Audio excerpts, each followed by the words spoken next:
या दोन बहिणींचा आक्रोश कोणाचंही हृदय हेलावून टाकेल, कारण या मुलींच्या जगण्याचा एकच आधार असलेली त्यांची आई आता त्यांना सोडून गेलीये।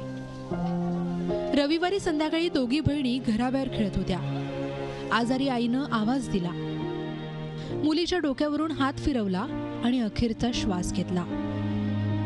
मात्र मुलींना वाटलं आई झोपली म्हणून त्याही रात्रभर आईच्या बाजूला झोपून राहिल्या।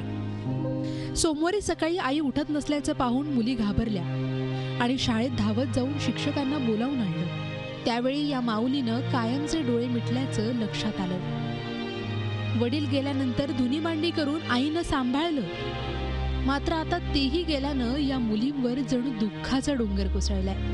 माझी मम्मी काल रात्री 7 वाजता आम्ही 1 महिना मम्मी संग बोललो चाललो आणि मग बाद माझी मम्मी उठलीच नाही, बोलली पण नाही आम्हाला।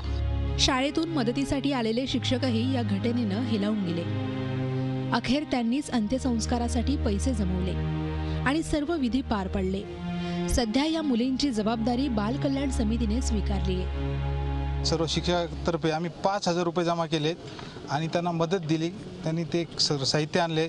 तसं गल्लीतल्या लोकांनी सुद्धा आमच्या पहिले थोडी पैसे दिले होते, त्यांना 1,000-2,000 रुपये, आणि त्याच्यात त्यांनी साहित्य आणलेले। दोघी मुलींना तात्काळ बालगृहामध्ये आपण हजर करूयात आणि त्यांचं जे काही सामान आहे त्या सामानाचा पंचनामा पोलिसांच्या मार्फत आणि त्यांच्या शाळेचे ज्या शिक्षकांनी त्यांना मदत केली त्यांच्या समक्ष तो सामानाचा पंचनामा करून बालकल्याण समितीच्या कक्षामध्ये ठेवलं जाईल।